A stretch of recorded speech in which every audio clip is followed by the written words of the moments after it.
at or trying to understand David Harvey's concept of anti-value. And we have been reading this book review, so it's not from his own writing, but this is a book review of one of the books where he discusses this concept. So we have already done at least couple of sessions on this. We'll try to pick up from where we had left. So the concept of value is a well-known Marxist concept, but Harvey is presenting here a new concept, sort of the concept of anti-value. And we have been looking at it. So we had stopped, I don't know where we had stopped, but we'll just go through these couple of paragraphs to see where we were. For sure, we had already covered this paragraph. Harvey begins by describing Marx's overall analysis of capital as value in motion. So value, they start with describing Marx's analysis of capital, and capital as value in motion. So capital is a value in motion, in search of itself, because the purpose of capital is to accumulate itself or multiply itself. Much like water changes form as it moves through the hydrological cycle, evaporation, condensation, precipitation, value changes form as capital circulates. So the purpose of capital is to multiply itself, and the way it does is through circulation.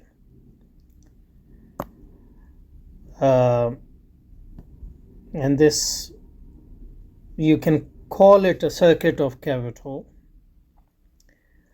So in production-based capital circuit, it starts with the production of and then selling, and then consumption, and then you get money and you spend it, at least part of that money again, so you can accumulate more. So value produced by labor initially takes the form of a commodity, and commodities are sold in the market, capitalist market. Value is transformed into money.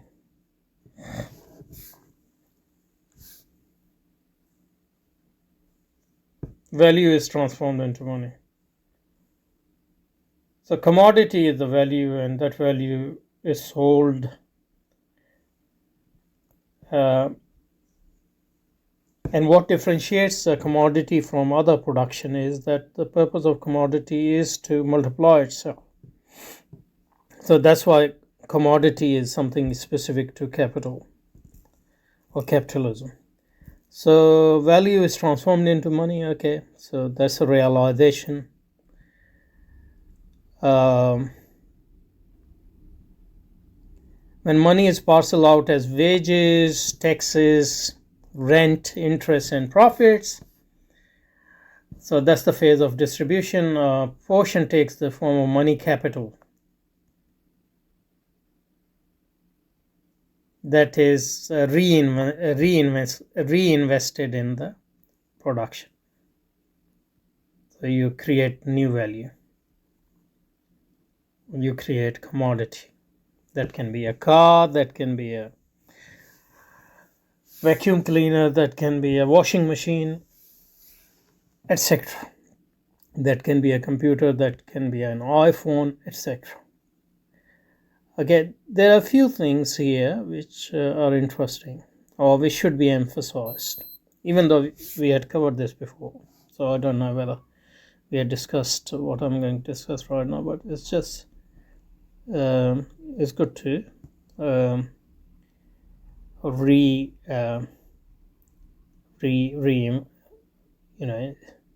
emphasize it. So the phrase which I wanted to emphasize was the phrase that a portion at the end takes the form of money capital.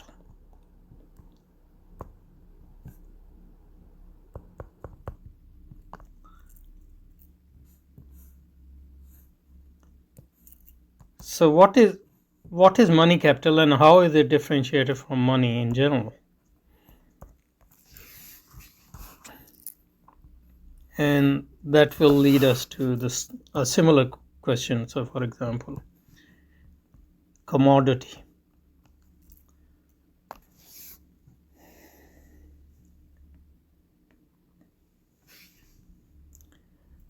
Commodity.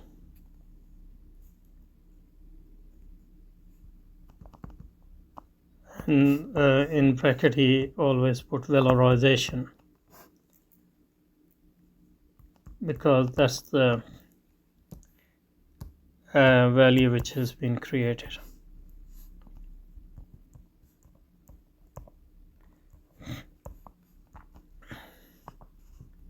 So not every production is commodity.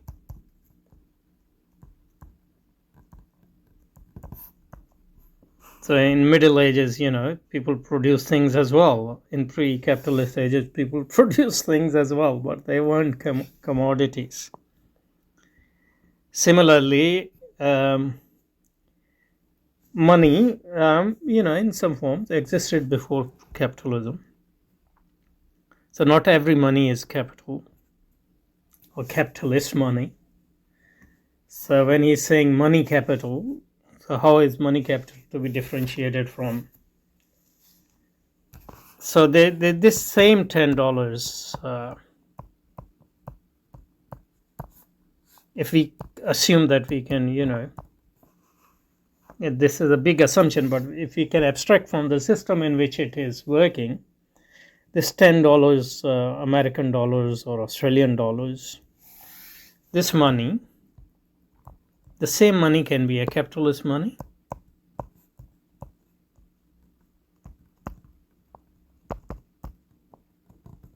The same money can be a money or simply money or non-capitalist money.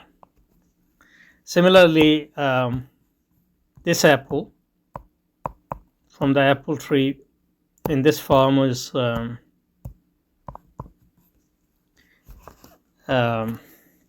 farm, this apple can be commodity, but this same apple can be non-commodity. So what makes this same apple commodity and what makes it just simple apple, simple product, simple produce, and not commodity? And I think the same thing can be said about other things he mentioned, but we will just focus on these two, and that will help us to differentiate between commodity and non-commodified product, money and capital money, for example.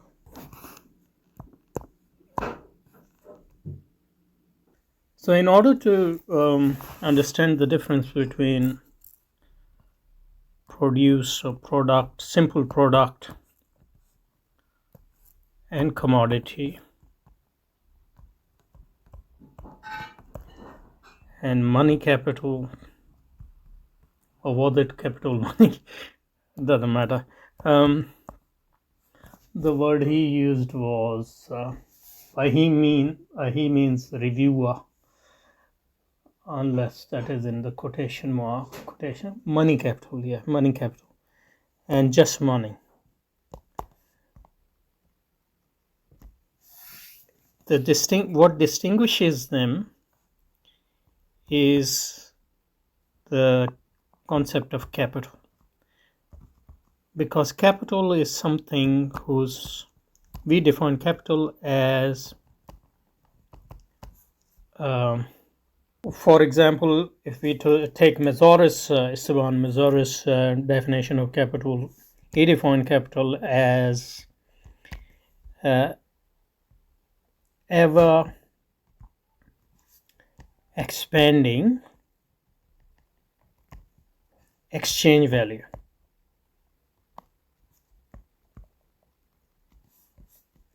Ever expanding exchange value in the form of pure quantity. In other words, capital is anything whose sole purpose is, and that's the purpose of exchange in capitalism. And that's why we can say that in capitalism, exchange value is supreme over any other value, production value or use value. Everything is legitimized in terms of exchange value. So you consume more or less depending on whether it's going to increase the exchange value. And this dominance of exchange value, the purpose is to expand capital in the form of pure quantity, that is, to multiply it. So if it is $4, then now you want to make it 8. You want to make it 16, you want to, etc., etc. So capital is anything whose sole purpose is anything whose sole purpose is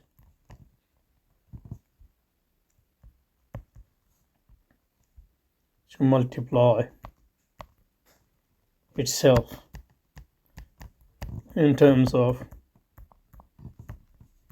pure quantity. And that's what Marx talked about when he talks about accumulation for the sake of.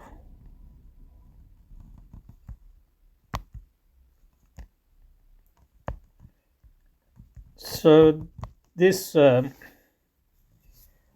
capital as value in search of motion, Harvey talks about. The purpose of motion is basically to accumulate more, and then accumulate more, and to accumulate more. So when he talked about money capital, so the money which you spend to buy groceries for your kids, that's not a capital. Rent, you paid rent, that's not a capital. Consumed, that's not a capital. The money, and that's why the money is the money which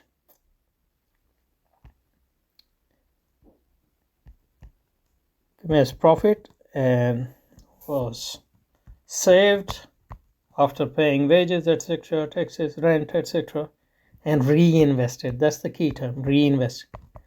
The purpose of reinvestment is to make more money. That's the sole purpose. So money becomes capital only when its sole purpose is to make more money. So that's why this money is capital, but not the one which was paid in wages or rent or which was consumed. That was similarly commodity. The car you are manufacturing.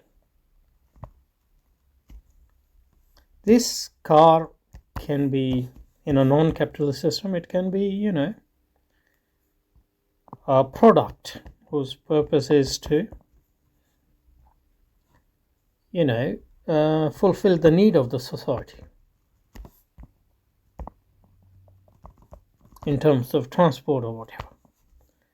But this same car becomes commodity when its sole purpose for producing car is so you can produce more cars. So you can produce more car. So you have more car. So when this is the purpose, then that's when car become a commodity. And that's when we say this exchange value dominates all other values. Okay. So that's what I wanted to actually make clear. So he was talking about when commodities are sold in the market, value is transformed into money, and then when money is parceled out as wages, taxes, rent, interest, and profits, a portion takes the form of money capital. So this portion which takes the form of money capital is the portion which you reinvest. Now reinvestment occurs in non-capitalist economies as well. So reinvestment itself doesn't make money capital,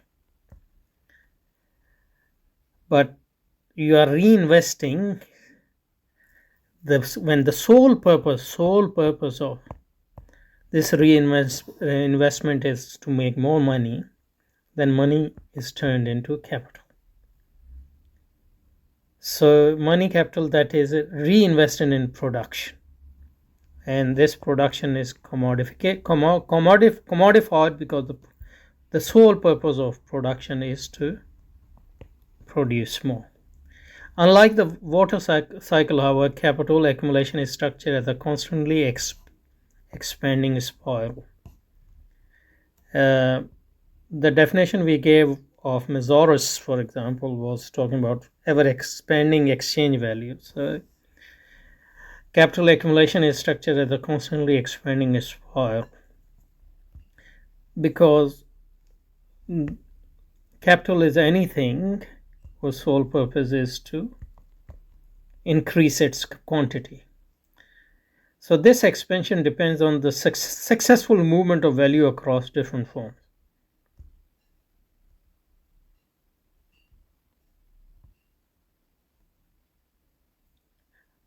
From valorization, that is commodification, to realization, that is you sold them, to distribution, back to valorization.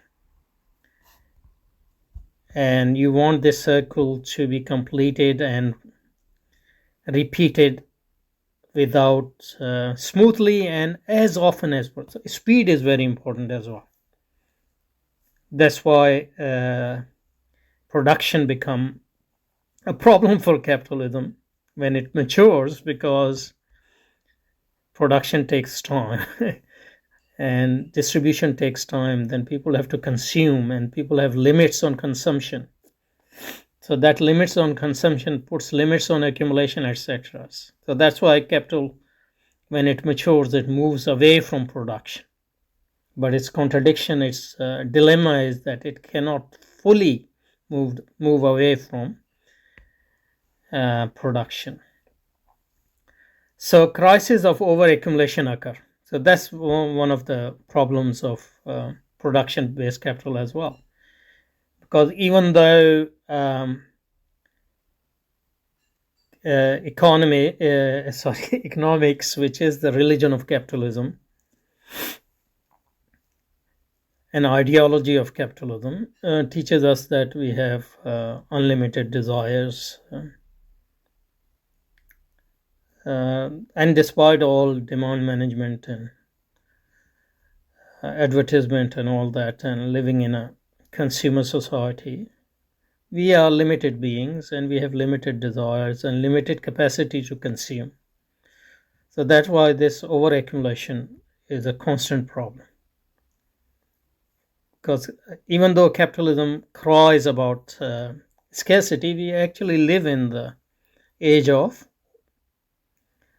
abundance. So that's why, because there's a problem with storage, and if it is a perishable thing, then things can go bad, etc. So you might have to dump billions of dollars of food in order to keep the prices up, because the main purpose is the final accumulation, etc. So crisis of over accumulation occur whenever the flow stalls, such as when commodities cannot be sold or when money capital cannot be profitably reinvested. And one of the problem of capitalism is the saturation of market, because the purpose is to maximize the profits so that you accumulate more and more. The rate of profits fall and return of investment falls as the market saturates. So then capital moves out in search of new market. But we have a limited earth, and that's why there is a race to find different other universes, for example, going to Mars or whatever. The earth and its resources and all that are limited. So the new markets, it's become harder and harder to find new markets because most of the markets have already been overtaken by capitalism. So the opportunities for profitable investment become less and less available.